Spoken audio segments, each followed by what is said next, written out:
आज के इस वीडियो में हम बात करेंगे क्लास 12 की पॉलिटिकल साइंस के इंपॉर्टेंट क्वेश्चन टर्म 1 के लिए और एपिसोड है हमारा 5। इससे पहले 4 वीडियो आ रखी है, आप उसे जरूर देखिए। और ये जो भी क्वेश्चन मैं आपको बताऊंगा सारे के सारे आपके बोर्ड एग्जाम के लिए बहुत इंपॉर्टेंट क्वेश्चन होने वाले हैं। कोई डाउट हो, कोई दिक्कत हो तो आप मुझे इंस्टाग्राम पे मैसेज कर सकते हैं। एकलव्य स्टडी पॉइंट ये मेरा यूजर नेम है और मैं कोशिश करूंगा टाइम निकाल के आपको रिप्लाई करूँ। आप हमारी ऐप को जरूर डाउनलोड कर लो। यहाँ पे आपको डेली क्विज का एक ऑप्शन दिया जाएगा, वहाँ पे आपको क्विज नई नई डाल देंगे हम। चैप्टर 1 का हमने 50 क्वेश्चन का MCQ टेस्ट अपलोड भी कर दिया। अगर आपने वो टेस्ट नहीं दिया तो आप उसे जाकर देखें। और जल्दी ही हम हिस्ट्री और अदर सब्जेक्ट के टेस्ट वहाँ पे डालने वाले हैं। और क्लास 12 का पॉलिटिकल साइंस का प्रीमियम कोर्स हमने अपनी ऐप पे अपलोड किया है, जो कि पेड है। 149 में आपको अवेलेबल है। जो भी बच्चा परचेज करना चाहे ऐप पे जाके परचेज कर सकते हैं, वहाँ से देख सकते हैं। ऐप का लिंक आपको डिस्क्रिप्शन में दे दिया जाएगा। कंप्लीट कोर्स होगा जिसमें सारा सिलेबस आपका कवर किया है। Cartoon, map, important question, MCQ, हर तरह के क्वेश्चन वहाँ पे कराए हुए हैं। तो शुरू करते हैं वीडियो को। सबसे पहले आज मैंने आपको इस वीडियो की शुरुआत मैंने कार्टून से ही की है। आपके सामने ये इमेज है, इससे रिलेटेड आपके पेपर में क्वेश्चन पूछे जाते हैं, तो ध्यान से देखिए। अगर आप अपने सपोर्टिंग मटेरियल में देखेंगे तो वहाँ पे भी आपको ये क्वेश्चन मिल जाएगा, ठीक है। तो देखिए, ये आपको सबसे पहले पहचानना है कि कौन से चैप्टर से है। तो ये चैप्टर 1 से है, पहले चैप्टर से। जो पॉलिटिकल साइंस की आपकी सेकंड बुक है उसका पहला चैप्टर है, उसका ये क्वेश्चन है। तो ये नेता इसमें आपको दिखाई दे रहे होंगे। ये नेता कौन है राइट साइड में जो है, तो ये है वल्लभ भाई पटेल। तो पहला क्वेश्चन आपका यही बन जाएगा कि कार्टून में नेता को पहचानिए, कौन से नेता हैं। तो आप क्या बोलोगे आंसर में? वल्लभ भाई पटेल, ठीक है। और ये जो किसी व्यक्ति के ऊपर बैठा हुआ है, ये व्यक्ति कौन होगा? ये जरूर कोई ना कोई रियासत का राजा होगा, ठीक है।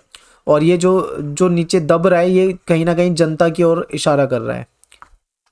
अगला क्वेश्चन है कि कार्टून हमें राजा और जनता के बीच में किस तरह के संबंधों की ओर संकेत करता है। तो आपको पता लग रहा होगा कि राजा जनता के ऊपर बैठा हुआ है। राजा जो है वो किस तरीके से समृद्ध लग रहा है और जनता जो है वो, आपको इसकी हड्डियां दिख रही होंगी।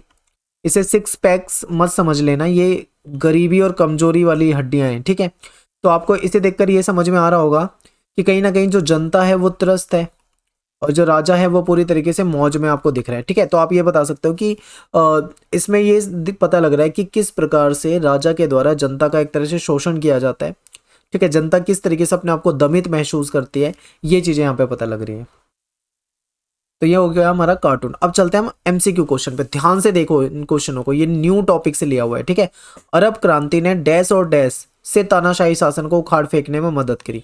ऑप्शन में है ट्यूनेशिया और लीबिया, ट्यूनेशिया और सऊदी अरब, ट्यूनेशिया और ओमान। देखिए, ट्यूनेशिया तो कंफर्म है कि आपका ठीक है, लेकिन जो दूसरा ऑप्शन है वो गलत है। ओमान जो है ये गलत है, सऊदी अरब जो है ये गलत है, लीबिया जो है ये आपका सही हो जाएगा। ऑप्शन ए जो आपका यहाँ पे वो सही हो जाएगा। अगला क्वेश्चन ध्यान से देखिए। सुरक्षा परिषद के अस्थायी सदस्य को, जो टेम्परेरी सदस्य होते हैं, उसको डैश का अधिकार नहीं है।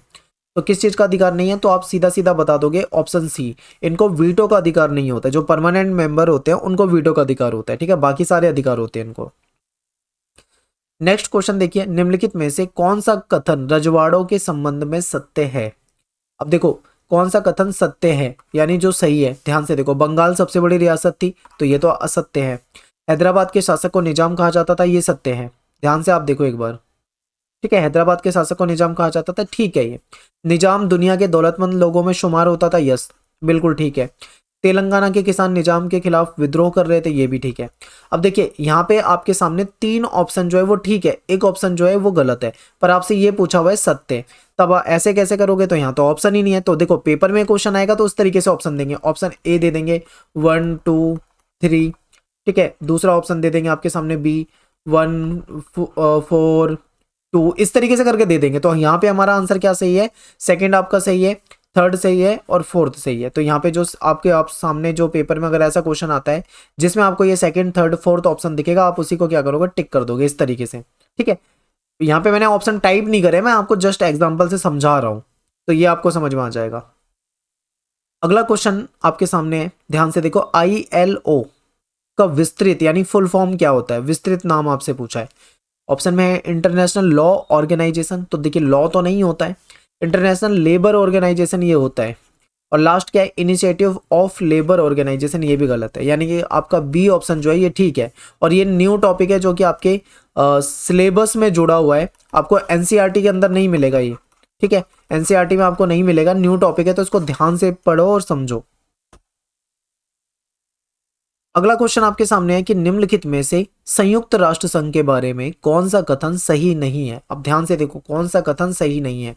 संयुक्त राष्ट्र संघ लीग ऑफ नेशंस का उत्तराधिकारी है, क्या ये सही है? बिल्कुल ठीक है। संयुक्त राष्ट्र संघ की स्थापना अक्टूबर 1945 में हुई, ये भी ठीक है। आपको पता होगा कि 24 अक्टूबर 1945 को यूएनओ की स्थापना हुई थी, ये भी ठीक है। लास्ट वाला ऑप्शन भी एक बार देख लो, दक्षिणी सूडान इसका 193वां सदस्य देश है, ये भी सही है। जो साउथ सूडान है इसका 193वां सदस्य देश है, ठीक है। तो यानी ए, बी और डी तीनों सही है, लेकिन यहाँ पे जो ऑप्शन सी है इसको एक बार पढ़ो ध्यान से, ये गलत है आपका। ऑप्शन में आपके सामने क्या दे रखा है कि संयुक्त राष्ट्र संघ की स्थापना के समय 55 सदस्य देश थे, तो ये आपके सामने गलत है, 55 नहीं थे। आपने पढ़ा होगा कि 51 देशों ने उस चार्टर पे हस्ताक्षर करके इसको यूएनओ की स्थापना हुई थी, ठीक है। तो यहाँ पे जो मेंबर थे वो 51 थे, 51 थे, लेकिन यहाँ पे मैंने क्या दे रखे हैं 55, तो ये आपका गलत है। तो यही आपको पहचानना था कि कौन सा सत्य नहीं है, तो ऑप्शन सी आपका सत्य नहीं है। अगला प्रश्न देखिए, आपके सामने अगला क्वेश्चन है। क्वेश्चन ये कि निम्नलिखित को क्रम के अनुसार लगाइए। अब आपको ये पता होना चाहिए कि कौन सी घटना कब हुई थी, तभी आप इसको क्रम से लगा सकते हो, ठीक है। तो देखिए, मिखाइल गोर्बाचेव कम्युनिस्ट पार्टी के महासचिव चुने गए बने थे, ये 1985 की बात है, 1985 की, आपको पता होना चाहिए। अगला है रूस की क्रांति। रूस की क्रांति जो है 1917 में हुई थी। रूस, यूक्रेन, बेलारूस ने सोवियत संघ के विघटन की घोषणा ये 1991 में घोषणा की गई थी। बर्लिन की दीवार खड़ी की गई थी, ये कब की गई थी? ये 1961 में की गई थी। तो ये आपके सामने सारी चीजें आ गई है। अब आपको इसको क्रम में लगाना है कि कौन सी घटना सबसे पहले हुई। तो सबसे पहले कौन सी घटना हुई? रूसी क्रांति, यानी कि बी जो ऑप्शन है ये सबसे पहले। इसके बाद क्या आएगा? इसके बाद आएगा 1961, यानी कि डी ऑप्शन आएगा। इसके बाद क्या आएगा? तीसरे नंबर पे कौन सी घटना है? 1985 वाली, यानी कि ए ऑप्शन आएगा। और सबसे लास्ट में क्या आएगा? 1991, यानी कि सी ऑप्शन आएगा, ठीक है। देखो एक बार करेक्ट है या गलत है, अब देख लो, आपको समझ में आ गया होगा। तो ये इस तरीके से क्रम में हमने इसको क्या करा है, लगा दिया। इसके लिए हमें क्या पता होना चाहिए, कौन सी घटना कब हुई है, हमें इसके बारे में जानकारी होनी चाहिए, तभी तो हम उसको सही तरीके से लगा पाएंगे। तो ये क्वेश्चन था। नेक्स्ट क्वेश्चन आपके सामने कि निम्नलिखित में से किसने एक वैकल्पिक खाका प्रस्तावित किया था जिसमें ग्रामीण औद्योगिकीकरण पर अधिक जोर दिया गया था? देखिए, मैं आपको आंसर नहीं बताऊंगा, इसका आंसर आप मुझे कमेंट में बताएंगे और आपको अपना नेम लिखना है। उसके बाद इसका जो सही आंसर है ए या बी या सी या डी, जो भी आपको सही ऑप्शन लगता हो, ऑप्शन डाल के प्लस ऑप्शन पूरा लिख देना। जैसे ए ऑप्शन है, अगर आपको लग रहा है ए आंसर है तो आप जेसी कुमारप्पा पूरा लिख देना, ठीक है, ताकि मुझे सही तरीके से आपकी कमेंट दिख सके। और आंसर जो है मैं कमेंट डिस्क्रिप्शन में लिख दूंगा। किसी को डाउट हो, क्रॉस चेक करना हो तो आप डिस्क्रिप्शन से जाके आंसर भी देख सकते हैं, ठीक है। लेकिन कोशिश करना कि आप वहां से देख कर ना लिखें, कहीं आप डिस्क्रिप्शन में देखो और तुरंत जाके लिख दो, नहीं। आप अगर आपको दिक्कत हो तो आप एनसीईआरटी में ढूंढना, ठीक है। अब है आपके सामने अगला क्वेश्चन, ये है कथन और कारण वाला क्वेश्चन। अंतर्राष्ट्रीय आणविक ऊर्जा एजेंसी की स्थापना 1957 में हुई, क्या ये ठीक है? अगर आपने एनसीईआरटी पढ़ी होगी तो आपको पता होगा 1957 में हुई थी स्थापना, यानी कथन हमारा ठीक है। ये संगठन परमाणु हथियार से संबंधित रिपोर्ट प्रकाशित करता है, ये भी ठीक है। ये संगठन हमें बताता है कि किस देश के पास कितने परमाणु हथियार है, पूरी एक रिपोर्ट आती है। तो यानी कि कथन सही है, कारण सही है, और कारण जो है वो कथन की एक्सप्लेनेशन भी है। तो यहाँ पे हमारा ए आंसर जो है वो ठीक हो जाएगा। कथन और कारण जो है दोनों ठीक है, और एक्सप्लेनेशन भी हो रही है यहाँ पे, ठीक है। अगला क्वेश्चन देखिए, कथन देखिए और कारण देखिए। कथन है भारत में पंचवर्षीय योजना को अपनाया गया, क्या ये सही है? यस, आपको पता है भारत में पंचवर्षीय योजनाएं चलती आ रही थी अभी तक, लेकिन अब जाके क्या है, पंचवर्षीय योजना को बदल दिया गया, ठीक है। अब नीति आयोग आ गया तो अब अलग तरीके से प्लानिंग है। लेकिन यहाँ पे क्या आंसर हमारा सही बैठता है? पंचवर्षीय योजना को अपनाया था या नहीं अपनाया था? तो यस, अपनाया गया था, तो हमारा कथन बिल्कुल ठीक है। अगला है कि पंचवर्षीय योजना का विचार अमेरिका से लिया गया था, क्या ये ठीक है या गलत है? तो आपको पता होगा, अगर आपने पढ़ा होगा, कि ये जो विचार है ये अमेरिका से नहीं लिया गया, ठीक है। तो ये हमारा गलत है, यानी अमेरिका से नहीं लिया गया। तो आपका क्या है, कथन ठीक है लेकिन कारण गलत है। कथन सही है लेकिन कारण गलत है, ऑप्शन डी हो जाएगा। तो आखिर ये पंचवर्षीय योजना का जो प्लान है ये कहाँ से लिया गया था? तो ये सोवियत संघ में था, यूएसएसआर से लिया गया था, ठीक है। तो ये आपको पता होना चाहिए, तो ये आपका आंसर हो जाएगा। अगला है क्वेश्चन आपके सामने पैसेज का, ये आपके न्यू टॉपिक है। ये न्यू टॉपिक आपको आपकी एनसीईआरटी में नहीं मिलेंगे, याद रखना, एनसीईआरटी में बिल्कुल नहीं मिलेंगे, नए टॉपिक है, आपके सिलेबस में जुड़े हुए हैं। तो यहां से आपके क्वेश्चन जरूर आएंगे। पैसेज बिल्कुल डिक्टो लैंग्वेज में आएगा, जो पैसेज मैंने आपके सामने रखा है, एक शब्द भी नहीं बदला जाएगा इसका, अगर ये पेपर में आता है तो। देखिए, ये बात कर रहा है पैसेज यूनिसेफ के बारे में, कि यूनिसेफ, और ये यूनिसेफ जो है 1946 में बना था, ठीक है, एक निकाय के रूप में बनाया गया था। तो ये आपके सामने पैसेज, एक बार आप ना इसको पढ़ लो, वीडियो को पॉज करके। मैं चलता हूँ सीधा क्वेश्चन पे।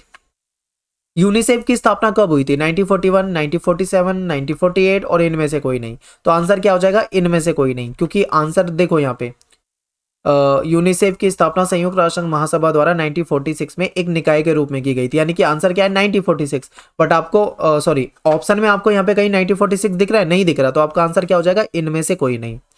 अगला प्रश्न है कि यूनिसेफ का मुख्य कार्य क्या है? बच्चों के लिए आपातकालीन निधि इकट्ठा करना, यानी फंड इकट्ठा करना। निधि का मतलब यहाँ पे पैसों से, फंड से, ठीक है। पूरे विश्व में बच्चों के लिए विकास के लिए कार्य करना, ये भी ठीक है। विश्व के समस्त भागों में बच्चों के स्वास्थ्य तथा उत्तम जीवन के लिए कार्य करना, ये भी ठीक है। और लास्ट है उपयुक्त सभी। तो आपके सामने यहाँ पे ऑप्शन जो है ये आपके सारे ही सही हो जाएंगे अगर आपने ध्यान से इसको पढ़ा हो। तो इसका उद्देश्य आपको यहाँ पे दिख रहा है, क्लियर यहाँ पे लिखा हुआ है, ठीक है। बच्चों के लिए काम करता है। अगला क्वेश्चन है यूनिसेफ का मुख्यालय कहाँ पे, यानी इसका हेडक्वार्टर कहाँ पे है? ठीक है, ऑप्शन नहीं दिए मैंने, ये भी क्वेश्चन जो है आपको पैसेज में से ढूंढ के करना है। तो पैसेज आपके सामने है, अब आप ध्यान से देखो, ठीक है। तो आपको दिख गया होगा कि जो यूएसए जो है, इसके न्यूयॉर्क में, जो न्यूयॉर्क है यहाँ पे इसका मुख्यालय है, ठीक है।